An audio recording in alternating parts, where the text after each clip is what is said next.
Om Namo Vasudevaya. Narayanam Namaskritya Naram Chaya Narottam Devim Saraswatim Vyasam Tato Jayam Tiriye Nashtakrai Shavadreshu Nityam Bhagavata Sevaya Bhagavati Uttam Shloke Bhaktir Bhavati Naishtiki. So continuing with the discussion on Prabhupada Lilamrita by Satsvarup Das Goswami. Prabhupada was traveling in USA and he's planning to come back to India to meet Indira Gandhi. Srila Prabhupada was traveling in the US and Canada, had been exactly in the mood of a wandering sannyasi. And he was showing his GBC men that they should not simply sit behind desks and manage, but should travel and preach. Traveling, Prabhupada stressed, did not mean aimless wandering or pleasure seeking. While traveling, the preacher had to do some substantial work for the Krishna Consciousness Society, and that also Srila Prabhupada had shown at the Dallas Gurukul, the Mississippi Farm, Rath Yatra. In Detroit, he had secured a mansion, and in Toronto, he was praying for a wonderful church to be financed by the Indians. In Chicago, he had shown how to preach on contemporary issues like crime and women liberation without compromise. His disciples could not match or imitate him, but his example of selfless work on behalf of Krishna should be the standard. So in spite of Prabhupada's traveling to so many cities, most people in the United States did not recognize his position. Reporters would interview him, but their superficial stories in the newspapers drew little attention. To the press, Prabhupada was just another celebrity in constant parade of faces and events. As Lord Krishna had predicted in Bhagavad Gita, out of thousands of men, only one seeks perfection. And actually, out of thousands of those who seek perfection, hardly one attains perfection. Srila Prabhupada, in his tireless search for that one person out of thousands, had shown his enthusiasm and willingness to speak with whoever came to see him. And through Rath Yatra and other public festivals, he was offering millions a first taste of potent spiritual life. Even one moment's association with a pure devotee could save them from a most inauspicious fate in their next life. So this was Prabhupada's mission. Of course, he was preaching, he was trying to transform the heart, but even if people, if they don't have that bank balance of Agyat Sukriti, they will not take it up. But if they see Prabhupada, if they hear Prabhupada, even for a second, or even like once Prabhupada was on morning walk with his disciples, and one person, they were just crossing each other. He was also in his morning walk. He just said good morning to Prabhupada. That's it. He said good morning and he kept going. And Prabhupada told his disciples, he just made spiritual progress. This is how important it is. And Rath Yatra, Lord Jagannath comes out of his temple on the chariot to give darshan to hundreds and thousands who don't come and visit him in the temple. This is how merciful he is. Anybody who sees Lord Jagannath on the chariot during Rath Yatra, he makes spiritual progress.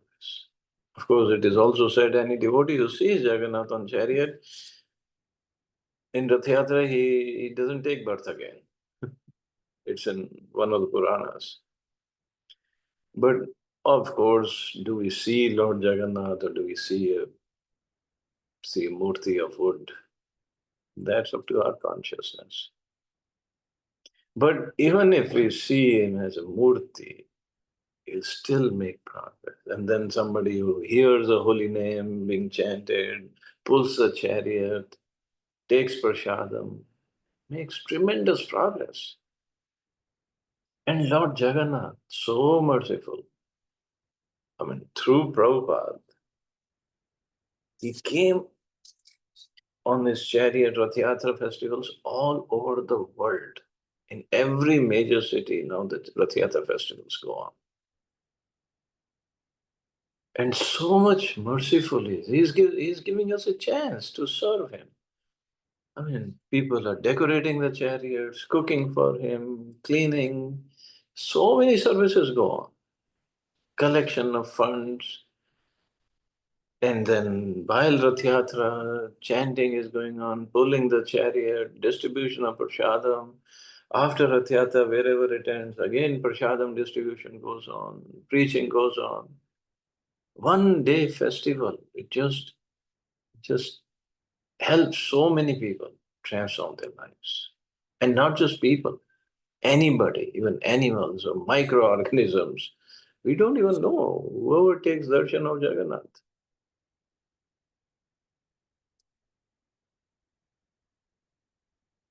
And same thing Prabhupada was doing, just traveling and preaching and giving people a chance to come and interact with him, learn from him. Besides the hundreds of thousands who benefited incidentally, in each city a fortunate few felt their lives greatly affected by Srila Prabhupada. Professor Thomas Hopkins in Philadelphia, Assemblyman John Porter in Chicago, a flight supervisor on the plane to San Francisco, an appreciative mother in Philadelphia, and many others all understood that their meeting with Srila Prabhupada was special. And those who understood like this, of course, they had plenty of Agyat Sukriti, and then they made much, much further progress. Srila Prabhupada often cited a specific reason for his doing. My duty, he had said in Bartley, is to see that my disciples who have accepted me as Guru may not fall down. That is my anxiety. And as he had lovingly expressed in Dallas, I've got so many children and grandchildren, so I've come to see them. He was the spiritual father of his disciples, and every ISKCON center was his home. And this was his mood. He wasn't, yes, he had to correct his disciples wherever they made mistakes, and he was very angry also whenever they made blunders. But his mood was, yes, I'm your father. I have to take care of you. And children of his devotees, he was more attached to them. Grandkids, grandkids are always dear, more dear to the person than his own kids. So that way we are very fortunate. we are more dear to Prabhupada. While touring his movement in the West, Srila Prabhupada had felt satisfied that it was growing stronger.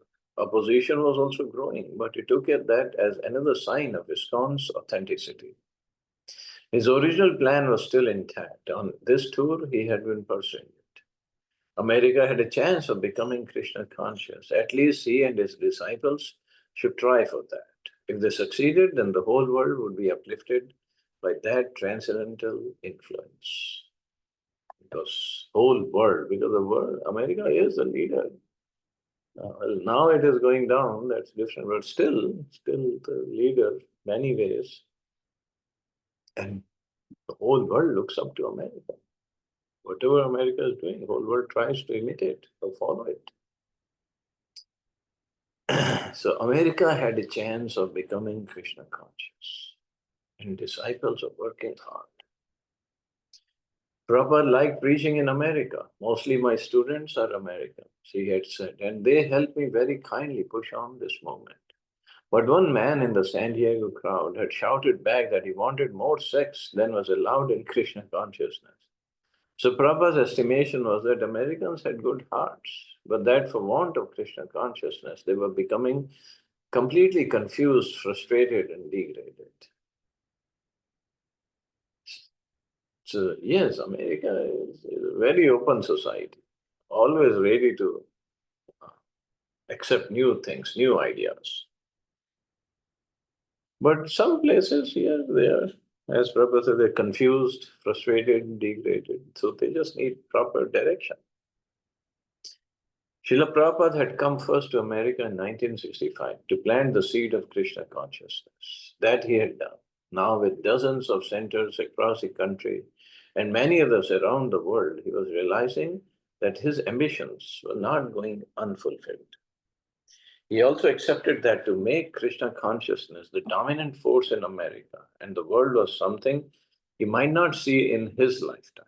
It is not one man's work, he had said, and he asked everyone, Americans, Indians, and all world citizens, to take part in distributing Lord Chaitanya's mercy. Lord Chaitanya's mercy through his Sankirtan movement has spread the holy name all over. And he said, I might not see it in my lifetime, but as Mahaprabhu said, in every town and village my name will be sung. That is going to happen. Only a rare few came forward to help him, however, and he worked with them. Touring, therefore, was but another attempt at making his organization as strong as possible, while it was within his power to do so. Actually, he was living for others, and he didn't think he would live much longer. He wanted to continue touring, building his ISKCON, saving as many lost souls as possible. And he wanted to impress upon his sincere followers and upon others who would read his books that every human being should take up this same work and live for the benefit of others by distributing Krishna consciousness. So his only aim was to save as many souls as possible, spread this movement as far as possible.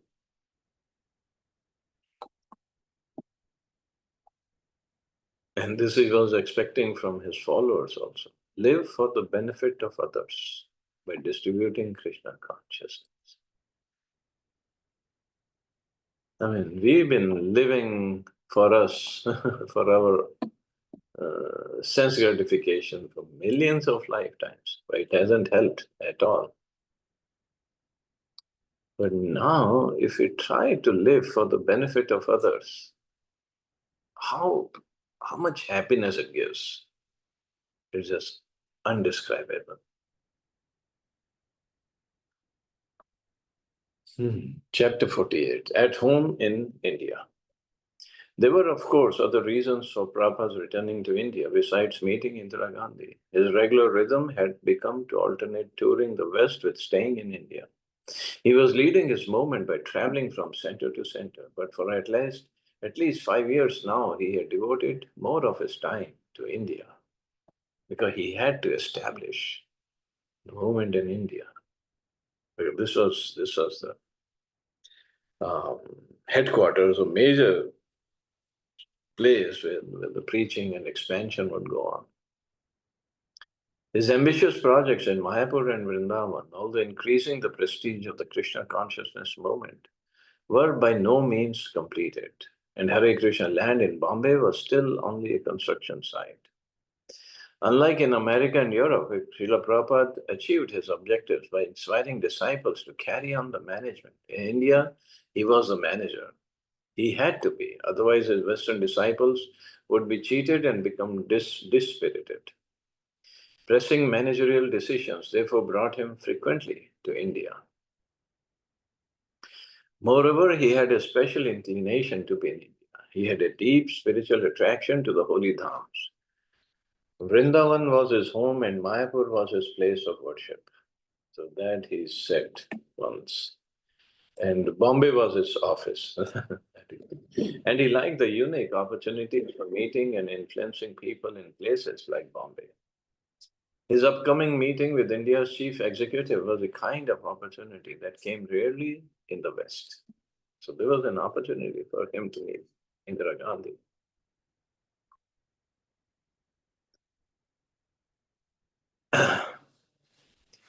And in addition to all these reasons, Prabhupada also felt most relaxed and at home there. When breaking some of his commitments to visit more cities in the US, he had written to a disciple, I was not able to come to Atlanta because I was called here to India on urgent business.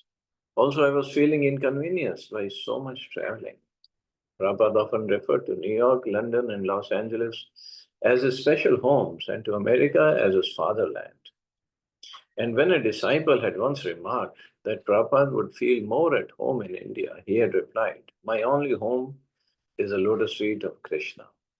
Nevertheless, For whatever reason or combination of reasons, Srila Prabhupada is showing a definite preference for staying in India. The main reason, obviously, was to push on the construction of these temples. Prabhupada was displeased to see how slowly the construction was progressing at Hare Krishna land in Bombay. The monsoons had flooded the foundation, and what little work had been done appeared to be of poor quality. The whole project should have been finished in 6 months, Prabhupada said. But he startled the devotees by saying, at least complete it within my lifetime. Without him, everything slowed down. And it's not mentioned here, but in other books or the places I have read and understood, heard also. When they were going to construct the foundation for this Bombay Juhu temple project, Prabhupada was there, and because it's very close to the ocean, so it's sandy area, very sandy. It's not soil, it's sand. And in sand, the foundation is usually done with piles, deep, round piles that they go all the way to the rock below, wherever the rock is. Could be 40, 50, 60, 100 feet below. So the engineer came with his drawings, and Prabhupada told him, no, no piles, just go with regular foundation, just like in other areas. And engineer was, no, Swamiji. He thought Swamiji doesn't understand construction. And he was civil engineer. He, no, Swamiji, in this area we have piles. Every building around here, they have deep piles for the foundation to be supported. The whole building will be supported. Otherwise, it will just go inside the ground. And Prabhupada said, no, just go with the regular foundation. Engineer was completely baffled. What is Swamiji saying? And and I see this thing I don't understand, because in the West, in America, when I worked, I mean, we create the drawings and then goes to the city, and then they approve, the approval officers, they look at everything according to the whatever the city code is, everything is okay, then they approve and the construction starts. But here, no, if the engineer is coming with the piles and proposes a regular foundation, I didn't know how the city approved it. But maybe they didn't need approval. I don't know how it worked. But anyway, the construction started. They were digging up for the foundation. And sure enough, like very close to the ground, maybe 5, 6 feet under, they found solid rock in that area. And engineer was surprised, we don't find rocks here. So Prabhupada even knew what's underground. And not only that,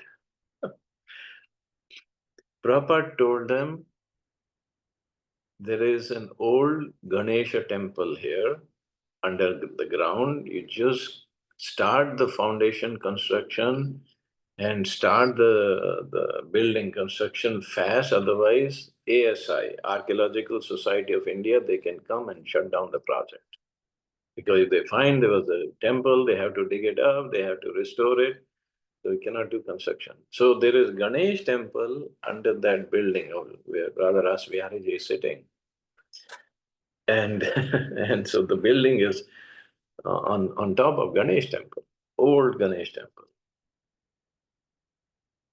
And Prabhupada knew that. Can we imagine?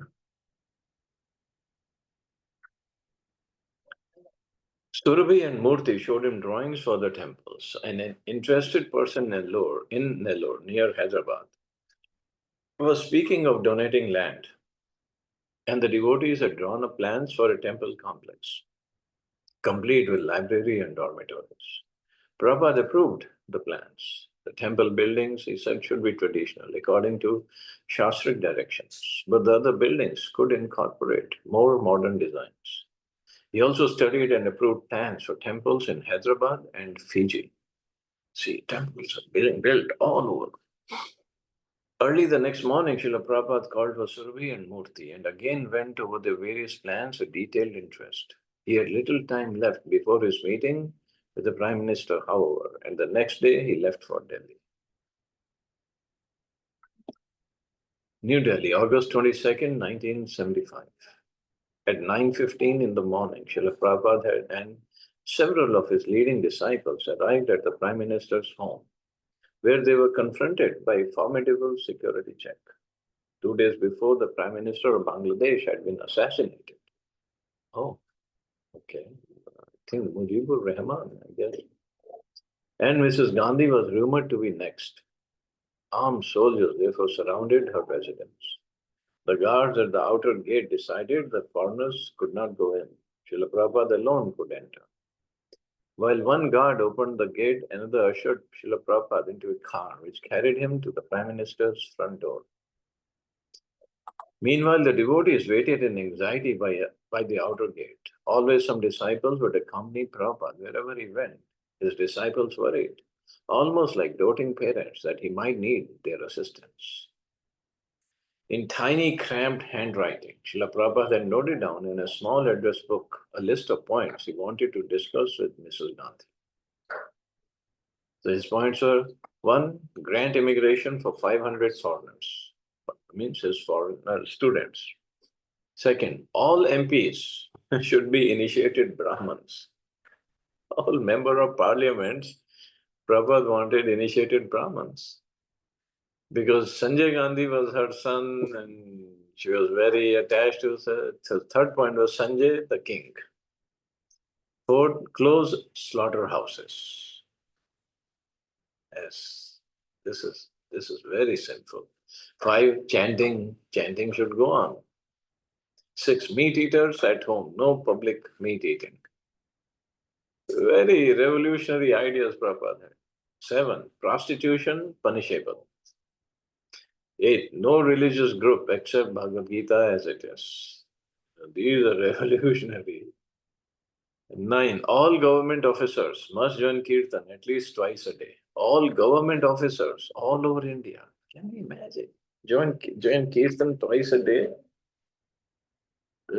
Indira Gandhi had taken all these instructions and implemented them. I don't think she would have won again.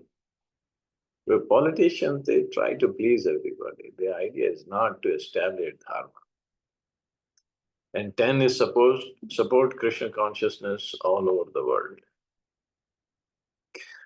The most pressing item was at the head of the list. Mrs. Gandhi should grant permanent visas to Prabhupada's Western disciples in India. Just a few weeks before, some of the foreign devotees in Mayapur had been asked to leave the country. For years, Prabhupada had been asking for permanent visas whenever he met governors, members of parliament, or other men of influence. Devotees were constantly being asked to leave the country to renew their 6 months visas. The travel costs incurred and the disruption of the devotee services seriously hampered ISKCON's work in India. Therefore, Prabhupada wanted Indira Gandhi to sanction up to 500 foreign disciples to stay permanently in India.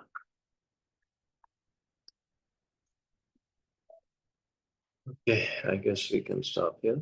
See anybody has any questions or comments.